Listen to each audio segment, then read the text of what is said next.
Hello students, welcome to परमार्थ शिक्षा निकेतन। आज के लेक्चर में हम लोग पिछले दिए गए असाइनमेंट को सॉल्व करेंगे, ठीक है ना, डिस्कस करेंगे। हमारा पिछला असाइनमेंट जो था वो क्या था, एक्सरसाइज 1.1। ओके, इसमें फर्स्ट क्वेश्चन क्या है, which of the following length measured is most precise and why. Okay, हमको क्या देखना है, एक्यूरेसी एंड प्रिसीजन। तो मैंने बता रखा है कि एक्यूरेसी और प्रिसीजन किससे डिसाइड होता है, नंबर ऑफ सिग्निफिकेंट फिगर से। यहाँ पर नंबर ऑफ सिग्निफिकेंट फिगर क्या है, 2 है। यहाँ पर नंबर ऑफ सिग्निफिकेंट फिगर 3 है। यहाँ पर नंबर ऑफ सिग्निफिकेंट फिगर 4 है। तो सबसे ज़्यादा नंबर ऑफ सिग्निफिकेंट फिगर कहाँ पर है, इस जगह पर है, इसलिए ये जो मेजरमेंट है वो ज़्यादा प्रिसाइज होगा, ठीक है, मोस्ट प्रिसाइज होगा। सेकंड क्वेश्चन देखते हैं, इन अ नंबर विदाउट डेसिमल, कोई संख्या जिसमें डेसिमल नहीं है, what is the significance of zeros on the right of non zero digit. सबसे पहले तो नंबर की बात कर रहा है ना, नंबर की बात कर रहा है, किसी मेजरमेंट की बात नहीं हो रही यहाँ पे, ठीक है ना। और उसमें भी कौन सी नंबर जो डेसिमल नहीं है, नॉन डेसिमल नंबर। तो मैंने क्या बता रखा है, नॉन डेसिमल नंबर अगर होगा जैसे कि 2700, तो इसमें ये जो राइट साइड के जीरोज होते हैं ये सिग्निफिकेंट नहीं होते हैं, तो इस जीरो का कोई भी सिग्निफिकेंस नहीं है। हम लोग आंसर क्या लिखेंगे, no significance, no significance. Okay, next question की तरफ अगर बढ़े तो क्या लिखा हुआ है, नेक्स्ट क्वेश्चन है, A research worker takes 100 observations in an experiment. किसी एक्सपेरिमेंट को करने के लिए उसने 100 ऑब्जर्वेशंस लिए, ठीक है। If he repeat the same experiment by taking 500 observations, अगर वो उसी एक्सपेरिमेंट को रिपीट करे, कितना, अब की बार 500 ऑब्जर्वेशंस लेकर के, then how is the probable error affected. तो प्रोबेबल एरर जो है वो किस तरीके से अफेक्ट होगी ये हमको बताना है। तो आप इसको नोट करें कि प्रोबेबल जो एरर है, प्रोबेबल एरर वो डिपेंड करती है, ठीक है ना, वो डिपेंड करती है 1 upon number of times experiment to be taken. Okay, इसको ऐसे भी समझ सकते हैं कि हम लोग क्या करते हैं, एवरेज जब निकालते हैं, एवरेज वैल्यू जब निकालते हैं तो यहाँ पर क्या करते हैं, सम करते हैं सबका और यहाँ पर नंबर से डिवाइड करते हैं, ठीक है, नंबर से डिवाइड करते हैं। तो वही चीज़ यहाँ पर समझ सकते हैं। तो एक्चुअली में होगा क्या कि पहले ऑब्जर्वेशन जो हो रहे थे वो कितने थे, 100 ऑब्जर्वेशंस, अब जो हो रहे हैं वो कितने हो गए, 500, मतलब नंबर ऑफ ऑब्जर्वेशन जो है वो बढ़ गए, कितने टाइम्स, 5 टाइम्स, ठीक है। जब नंबर ऑफ ऑब्जर्वेशंस बढ़ेंगे तो जो प्रोबेबल एरर है, एरर क्या होगी, कम होगी, एरर कम होगी, ठीक है। तो जब ऑब्जर्वेशन बढ़ेगा तो एरर कम होगी, यानी कि रिलेशन कैसा हुआ, एंटी प्रोपोर्शनल या फिर इनवर्सनली प्रोपोर्शनल, ठीक है। कैसे लिखेंगे हम, probable error inversely proportional to number of observations, ठीक है ना। पहले ऑब्जर्वेशन कितने थे, 100 थे, अभी कितने हो गए, 500, मीन्स 5 टाइम। प्रोबेबल एरर क्या हो जाएगी, रिड्यूस हो जाएगी by 1 by 5 times. Okay, next question देखते हैं। नेक्स्ट क्वेश्चन यहाँ पर है, question number 4, which quantity in a given formula should be measured most accurately. कौन सी क्वांटिटी को ज़्यादा एक्यूरेटली मेजर करना चाहिए, ठीक है। कौन सी क्वांटिटी को ज़्यादा एक्यूरेट मेजर करेंगे, जिसमें एरर ज़्यादा होने की पॉसिबिलिटी होगी, जिसमें एरर ज़्यादा होने की पॉसिबिलिटी होगी उसी को प्रिसाइजली मेजर करना होता है। तो किस क्वांटिटी में एरर ज़्यादा होगी, हम लोगों ने मैथमेटिकल रिलेशनशिप में एरर कैलकुलेट करना सीखा था तो वहां पर ये देखा था कि अगर z is equal to p to the power n लिखा हुआ है, यानी कि किसी क्वांटिटी की पावर लगी हुई है, सो उसमें एरर निकालने के लिए क्या होता था, इस n का मल्टीप्लाई होता था, ठीक है ना। सो p में जो एरर है, ठीक है, उसमें उसकी पावर का क्या होगा, मल्टीप्लाई होगा। सो अगर p में हम एरर कैलकुलेट कर रहे हैं और थोड़ी सी एरर आ रही है, तो यहाँ पर z में जो एरर होगी वो क्या होगी, उतना का मल्टीप्लाई हो जाएगी, ठीक है। यानी कि ज़्यादा एरर किस में आ रही है, z में। तो इस क्वांटिटी z को हमें बहुत ज़्यादा प्रिसाइजली मेज़र करना पड़ेगा। अब z को मेज़र करने का मतलब क्या है कि हमें डेल्टा p बाई p को मेज़र करना, क्योंकि इसको मेज़र करके हम n से मल्टीप्लाई ही करने वाले हैं, ठीक है। सो किसको हमको ज़्यादा ध्यान से मेज़र करना है, p वाली क्वांटिटी को, क्योंकि जब p अच्छे से मेज़र होगी, ये कम आएगा, ये कम आएगा, ये, ठीक है, p में एरर, तो क्या होगा, n से मल्टीप्लाई करेंगे तो z में भी एरर कम आएगी, ठीक है। सो इसका आंसर क्या होगा, इसका आंसर होगा कि उस क्वांटिटी को हम लोग एक्यूरेटली मेज़र करेंगे जिसके ऊपर पावर ज़्यादा होगी, ठीक है ना। Having maximum power, having maximum power, तो उस क्वांटिटी को हम मोस्ट एक्यूरेटली मेज़र करने की कोशिश करेंगे जिसकी पावर ज़्यादा होगी, ठीक है। नेक्स्ट क्या है, क्वेश्चन नंबर 5, ठीक है। क्वेश्चन नंबर 5 क्या बोला जा रहा है, a body travels uniformly a distance, distance की वैल्यू दे रखी है, ये हो गई डिस्टेंस, ठीक है, 13.8 plus minus 0.2 metre in a time, और ये क्या हो गई time, 4.0 plus minus 0.3 second. Find the velocity of the body within error limit and the percentage error.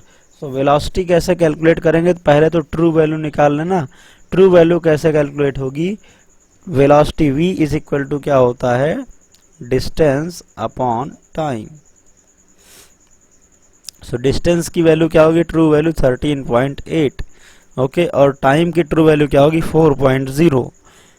इसको क्या करेंगे, डिवाइड करेंगे, ठीक है ना, 4 3 जा 12, कैरी गया 1, 4 4 जा 16, और 2 बचा तो 0 लिया 20 हो गया, तो 4 5 जा 20, 3.45 मीटर पर सेकेंड, ये मीटर में है, ठीक है ना, और ये किस में है, सेकंड में है, तो मीटर पर सेकंड, ये हो गई ट्रू वैल्यू।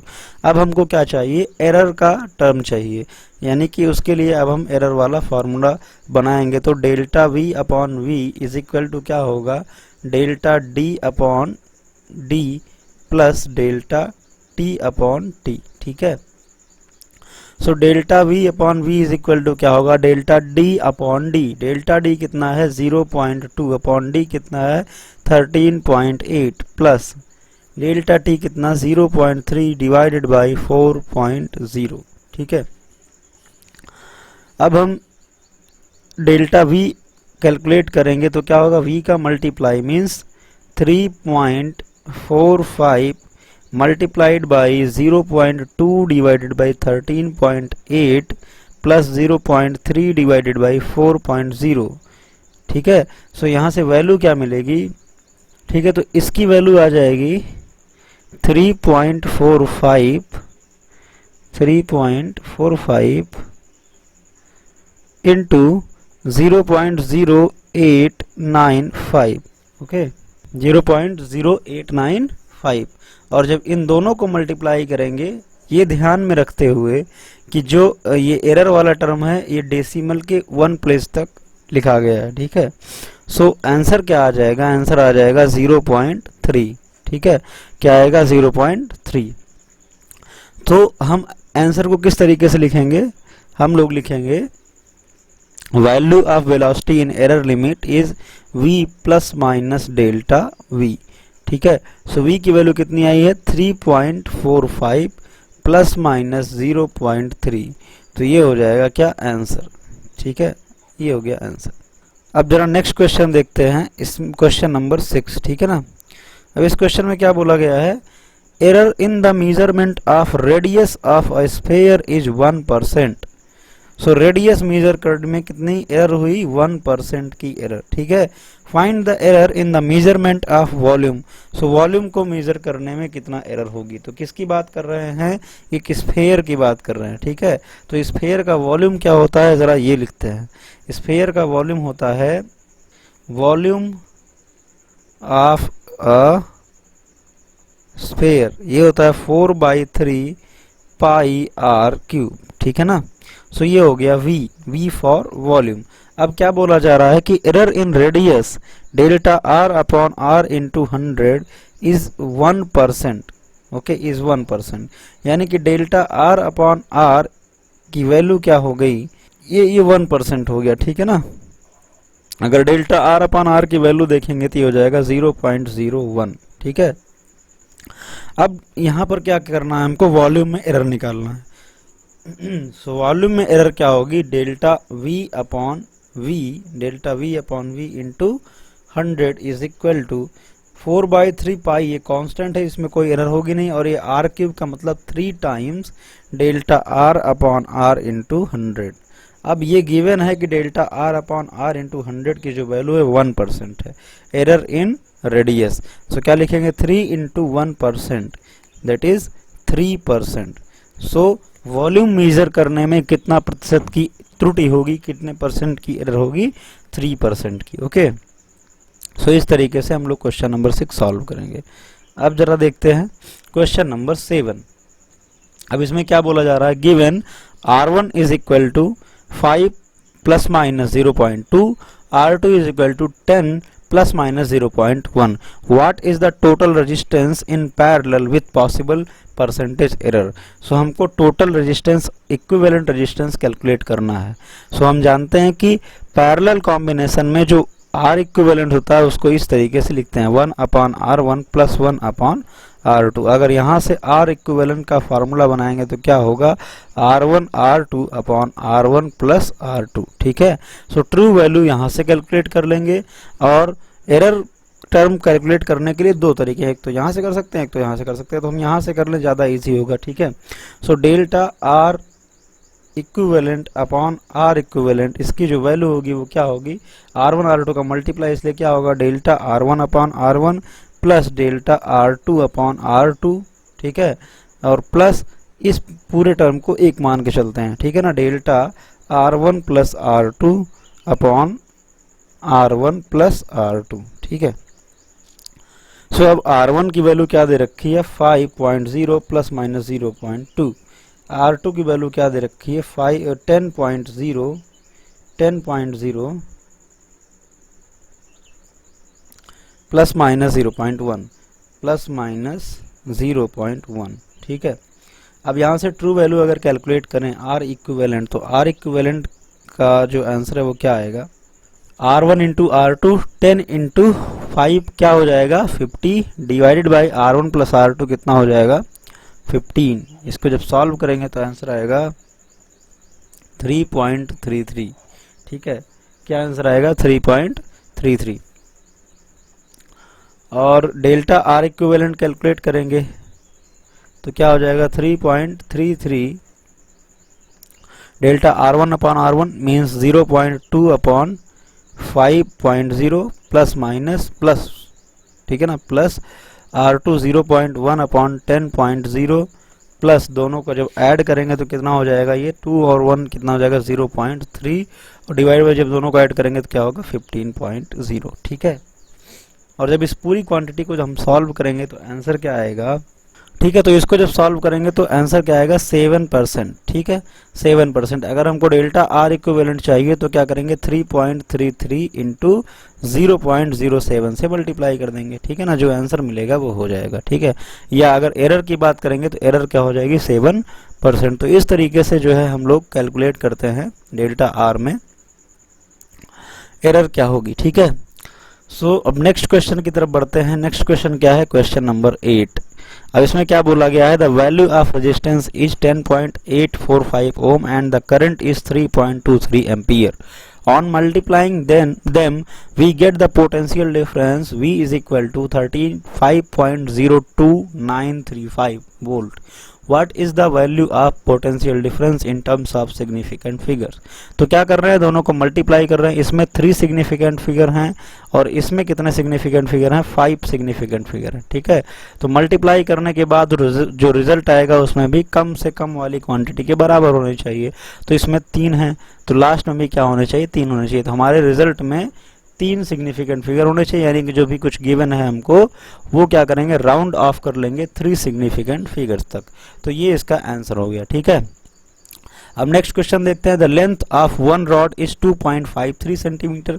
एक रॉड की लेंथ है 2.53 सेंटीमीटर और दूसरे रॉड की लेंथ है 1.27 सेंटीमीटर। ठीक है, the least count of measuring instrument is 0.01 centimetre. Okay, यहाँ से दिख रहा है। उसके बाद if the two rods are put together end to end find the combined length. तो कंबाइंड लेंथ क्या होगी, दोनों को सबसे पहले तो ऐड कर दो। ठीक है ना, सो ऐड करोगे तो L1 प्लस L2 क्या हो जाएगा, 2.53 प्लस 1.27। सो आंसर क्या आएगा, 7 प्लस 3 0। ठीक है, 10 के 0 कैरी 1, 5 2 7 1 8। ठीक है ना, और ये 2 प्लस 1 कितना हो जाएगा, 3.80। तो 3.80 तो लेंथ हो गई। ठीक है ना, लेकिन इसमें कुछ एरर का टर्म भी आएगा। सो एरर के टर्म के लिए हम लोग क्या करेंगे, सो ये बोला गया है कि इसमें जो लिस्ट काउंट है, मतलब कि लिस्ट काउंट का मतलब वही कि पॉसिबल जो एरर हो सकती है, एरर का टर्म कितना है, 0.01। यानी कि अगर L1 को हम कायदे से लिखेंगे तो क्या होगा, 2.53 प्लस माइनस 0.01। इसको अगर कायदे से लिखेंगे क्या होगा, प्लस माइनस 0.01। तो हम यहाँ पर क्या कर रहे हैं, L1 प्लस L2 कर रहे हैं। तो ट्रू वैल्यू के साथ ऐड हो जाएगी, ये ऐड हो गई। ठीक है, और जो एरर का टर्म है वो एरर के टर्म के साथ ऐड हो जाएगा। ठीक है, सो क्या हो जाएगा, 0.01 प्लस 0.01 मिला करके क्या हो जाएगा, 0.02। तो वैल्यू कैसे लिखेंगे, वैल्यू लिखेंगे 3.80 प्लस माइनस 0.02। सो ये हो जाएगा आंसर। ठीक है, अब नेक्स्ट क्वेश्चन देखते हैं, क्वेश्चन नंबर 10। इसमें क्या बोला गया है, अ वायर हैज अ मास की वैल्यू m कितना दे रखी है, 0.3 प्लस माइनस 0.003 ग्राम। रेडियस r कितना देखा, 0.5 प्लस माइनस 0.005 मिलीमीटर। ठीक है, एंड लेंथ l की वैल्यू कितना दे रखी है, 6 प्लस माइनस 0.06 सेंटीमीटर। ठीक है, what is the maximum percentage error in the measurement of density. So density is equal to क्या होता है, मास अपॉन वॉल्यूम। ठीक है, अब किसका है, वायर की बात कर रहा है। सो वायर कैसा होता है, सिलिंड्रिकल होता है। तो मास की तो वैल्यू ठीक है, मास की वैल्यू दे रखी है, m हो जाएगा। और वॉल्यूम क्या होगा, सिलेंडर का वॉल्यूम होता है पाई r स्क्वायर l, जहाँ पे l उसकी लेंथ है और r क्या है, रेडियस है। ठीक है, तो यहाँ पे जब हम वॉल्यूम का फार्मूला पुट करेंगे तो यहाँ बनेगा पाई r स्क्वायर l। और जब हम एरर का फार्मूला बनाएंगे तो delta rho upon rho into 100 error in density, percentage error in density is equal to क्या होगा, percentage error in mass delta m upon m into 100 plus ये इस पाई में कोई एरर होगी नहीं। ठीक है ना, कांस्टेंट है, 2 times delta r upon r into 100। ठीक है ना, रेडियस में परसेंटेज एरर का 2 times plus delta l upon l into 100। ठीक है ना, तो सारी चीज़ों को जब हम पुट करेंगे तो मास के लिए क्या आ जाएगा, 0.003। इसमें 100 का मल्टीप्लाई करना है तो क्या हो जाएगा, 0.3 अपॉन 0.3। ठीक है, तो ये हो गई इतनी percentage error plus 2 times delta are की वैल्यू क्या दे रखी, 0.05। 100 का मल्टीप्लाई करेंगे 0.5, सो 0.5 अपॉन 0.5। ठीक है, प्लस डेल्टा एल 0.06 है, 100 का मल्टीप्लाई करेंगे 6 आएगा और एल की वैल्यू भी कितना है, 6 है। ठीक है, तो ये हो गया, यानी कि ये सब कैंसिल आउट हो गया, 1%, ये भी कैंसिल आउट हो गया, 1% मिलाकर कितना हुआ, 2 इंटू 1 2%। ठीक है, और यहाँ पर भी कितना आएगा, 1%। तो 1%, 1% और 2% कितना हो गया, 4%। तो डेंसिटी में होने वाली परसेंटेज एरर कितना होगी, 4%। ठीक है ना, तो इस तरीके से कैलकुलेशन करते हैं। अब उसके बाद हम लोग देखते हैं क्वेश्चन नंबर 11। क्वेश्चन नंबर 11 में क्या बोला गया है, the pressure on a square plate is measured by measuring the force on the plate and the length of the sides of the plate by using the formula P is equal to FL square. Okay, so square plate है इसलिए area क्या हो गया L square, तो F by A को हम लोग क्या बोलते हैं, प्रेशर.